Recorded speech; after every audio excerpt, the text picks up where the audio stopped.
Marfrig, con sus plantas de San Jorge y Villa Mercedes, potenciando su liderazgo en el desarrollo de la cadena de ganados y carnes, presenta al licenciado Ignacio Iriarte.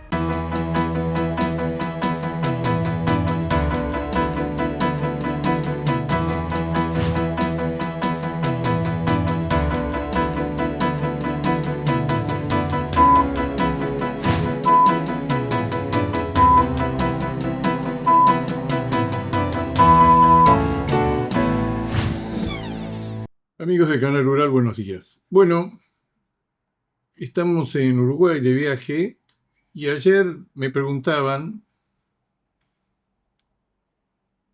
cómo está la exportación en la Argentina. Bueno, la exportación está perdiendo plata, tiene un poder de compra, para el caso del novillo, del orden de los 3.600, 3.700 pesos, tiene que pagar 300, 400 pesos más, no consigue los novillos suficientes. Pero China se pierde más plata con una expectativa muy grande que la tienen ustedes también, le decía a los uruguayos, de que el precio en estos días se está librando la madre de todas las batallas, que es que Brasil, el principal proveedor de China, con diferencia, como dicen los españoles, está exigiendo mejoras muy importantes en los valores FOB que probablemente no se alcancen. Me preguntaban los uruguayos, ¿por qué, si está tan mal la industria, está exportando más? Bueno, está exportando más porque tiene una gran capacidad instalada ociosa que tiene que cubrir, porque hay más hacienda que los meses anteriores. No tenemos estas diferencias enormes que teníamos con respecto al año anterior, que teníamos diferencias de hasta el 20% en caída de oferta, después se estabilizó en un 10-12% y eso cayó. Ahora hay un veranito, una primaverita de hacienda que no se sabe si no se está acabando, pero los últimos 3 meses hay más hacienda, entonces hay más consumo, hay más exportación, hay más materia prima. Están dadas las condiciones, me preguntaban, para que haya un aumento sostenido importante de las exportaciones argentinas, y daría la impresión que no, porque con este tasa cambiario se está perdiendo mucha plata, y si bien se está trabajando más porque hay más materia prima circunstancialmente, según cree la misma industria, y hay un lugar donde colocar todo ese volumen que es China, uno ve hacia adelante y ve un agravamiento del problema de la tasa cambiaria. Me preguntaban, ¿cómo está el consumo? Bueno, el consumo está lejos de lo que ustedes han conocido, que Argentina comía en algún momento 70 kilos, después 60 kilos, después 50 kilos y ahora está en el orden de los 45 kilos, con una pequeña suba en los últimos meses, porque hay más carne, está saliendo mucha hacienda liviana de los feedlots que en su gran mayoría va a parar al consumo. La carne tiene un precio muy bajo, muy atrasado. Si ese es el secreto de la competitividad, vaya, bajar los precios. En los últimos 7-8 meses se han mantenido prácticamente los precios de la carne al mostrador sin movilizar, creándole además un conflicto, un problema grave al cerdo y al pollo. La sumatoria de las 3 carnes está estabilizada, está estable, estancada hace 10 años. Pero tenemos el problema grave que el consumo está agotado, ha habido una asignación, un cambio brutal de precios relativos en contra de los ingresos de la población. Hay una recuperación de los ingresos de los salarios, pero especialmente los sectores organizados, sindicalizados, donde efectivamente tenemos un aumento, pero es un aumento que actualiza por inflación a los sectores sindicalizados, mejor organizados, porque todo el resto, los trabajadores independientes, los monotributistas, los trabajadores privados no registrados, hay estadísticas del INDEC que muestran una caída muy fuerte, los empleados públicos, los jubilados, y seguimos así. Entonces, el consumo está a niveles muy bajos y lo que demuestra es que si no hay una restricción importante de oferta, que la estamos esperando recién para los primeros meses del año que viene, va a ser difícil que el precio que puede pagar el consumo reaccione. Estamos esperando no un aumento importante, porque daría la impresión que se está desde el fondo del pozo de los ingresos de la población que se dieron en enero-febrero, han estado mejorando, pero grandes sectores de la población están bien por debajo de la inflación. Que es lo que explica por qué físicamente comíamos 50 kilos como 45. Que es un número mágico que se traslada a muchos otros productos de consumo masivo. En unidades físicas se come 15% menos. los alimentos están especialmente afectados. ¿Cómo está el stock ganadero? Bueno, el stock ganadero retrocedió a causa de la seca, 2 millones y medio de cabezas. Está creciendo. No está creciendo. Esperábamos que creciera, que hubiera un rebote. Probablemente se dé en algún momento un aumento en el stock ganadero, pero va a ser más adelante porque lo que estamos viendo ahora por la matanza de hembras, por la matanza de animales livianos, por el peso medio, que el stock ganadero no se está recomponiendo. ¿Y cómo es el precio del ternero entonces? Bueno, el precio del ternero ha tenido un rezago muy grande porque los invernadores tienen menor poder de compra, en algún caso los más pastoriles por efecto de la seca, en algún caso los feedlots porque están perdiendo plata. Eso llevó a una pregunta, ¿y cómo están los feedlots? Bueno, los feedlots están perdiendo 140.000 pesos por ciclo según los datos oficiales. Ahora, a principios de octubre, vamos a ver lo que va a dar el mes de noviembre. El problema es que por la seca y por la gran cantidad de haciendas que siguen, gran cantidad de operadores, matarifes y sobre todo frigoríficos exportadores que encierran haciendas para tener su propia materia prima, lo que se llama en Estados Unidos, lo llaman materia prima cautiva,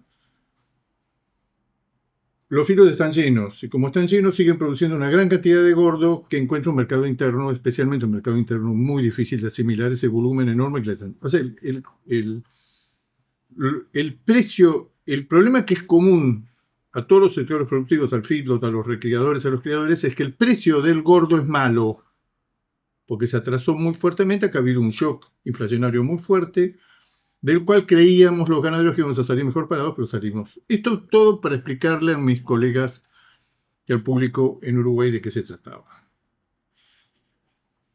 Dice, bueno, el panorama es complicado porque si la industria está perdiendo plata, está pendiente ya no de una devaluación, porque lo que están viendo, eso es la pregunta que me hacían. La pregunta es, ¿van a devaluar en algún momento? Todos aquellos, los uruguayos tienen una gran vinculación una intensa vinculación con la Argentina. Está carísimo. Buenos Aires está carísimo. No era así hace 6 meses, un año y medio.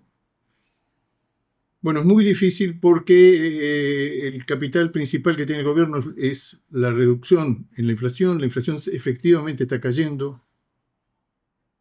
Y una pieza maestra no es solo la reducción de la emisión de moneda. Otra pieza maestra, aunque no se quiera recalcar, es la recesión que controla, limita naturalmente la suba de precios, pero es el ancla antiinflacionario que supone un tipo de cambio hasta el Crawling Peg del 2%. Que se podría llegar a agravar el atraso cambiario si el gobierno ve que en los próximos meses la inflación se acerca al 2% o baja del 2% y dice una devaluación del 2%, que este es el Crawling Peg actual, es innecesaria, vamos a bajarlo gradualmente. Yo escucho muchos economistas vinculados al gobierno que están hablando de eso. Si la inflación baja del 2%, la devaluación quizá acompañe y acentúe el atraso cambiario. De devaluar no se habla nada.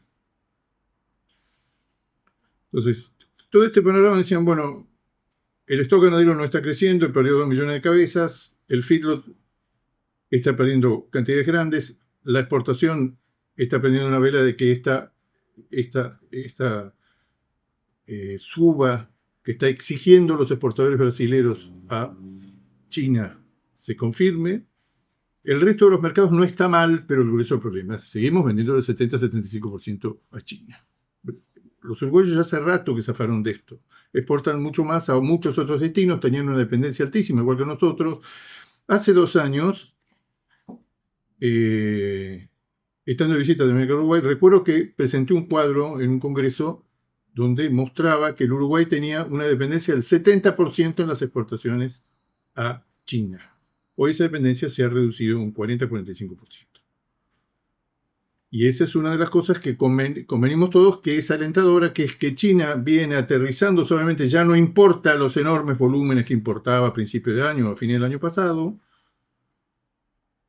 pero sigue importando 220 o 230 mil toneladas mensuales, que es una cifra enorme. Y la mayoría de nuestros competidores, por decirles 3, Brasil, Uruguay y Australia, han encontrado otros mercados. Y eso es lo alentador, que con una caída en las exportaciones de China, el mercado mundial de carne ha tenido un aumento extraordinario este año. China sigue siendo el protagonista, es el 40% de la demanda mundial. Pero aún con este retroceso relativo de China, mes a mes, y sobre todo los interanuales con respecto al año pasado, hay un mercado internacional que responde y que crece. Entonces recordábamos con los colegas uruguayos el dato de que este año, según el USDA, que lo tuvo que corregir varias veces porque no creía lo que tenía delante suyo, el comercio mundial de carnes va a crecer. Es la última estimación, pero ya la corrigió 4 veces a la suba. El comercio mundial de carnes va a crecer alrededor de 900.000 toneladas. De las cuales uno se pregunta, bueno, ¿quién se benefició con esto? 600.000 toneladas, Brasil excluyente, un super protagonista, 300.000 toneladas Australia.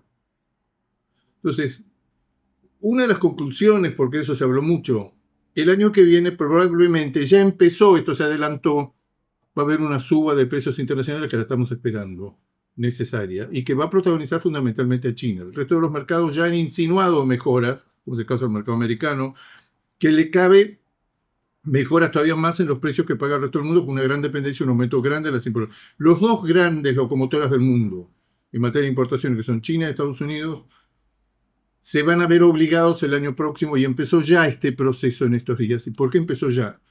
Porque Brasil ha tenido un aumento extraordinario de sus precios internos. Está cambiando, es el centro de todo el análisis del mercado internacional.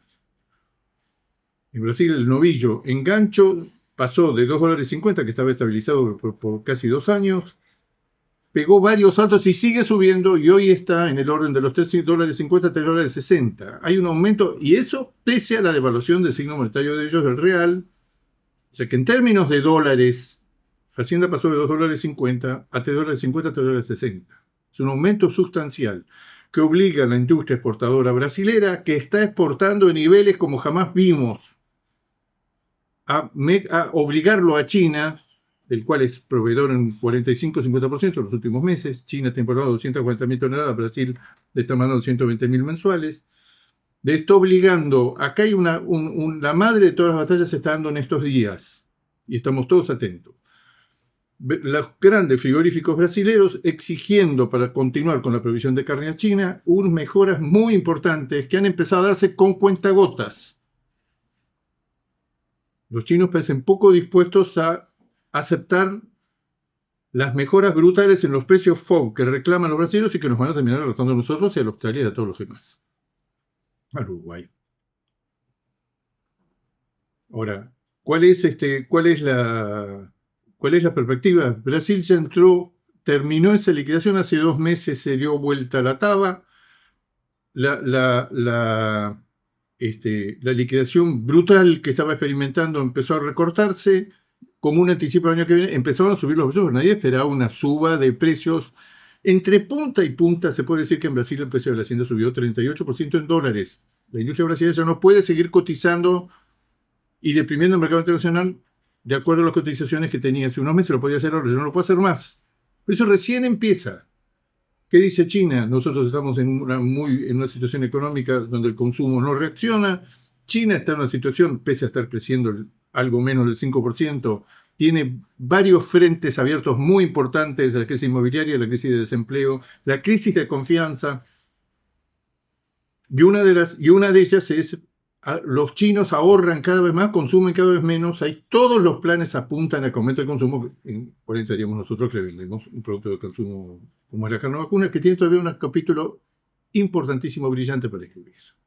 Entonces, la conclusión es, estamos en día de un cambio enorme en el mercado internacional, que lo que está dando es, de acuerdo al aumento del precio de la materia prima en Brasil, al acabarse la fase de liquidación, empezar una de equilibrio y retención, Brasil le exige a China mejoras sustanciales que ya se empezaron a expresar muy moderadamente, $100, $200 en los precios a los cuales el FOB promedio de China, el promedio de Brasil, que se publica semanalmente y que estamos viendo después de meses y meses y meses de tener los $4.500, ya superó los 4.700.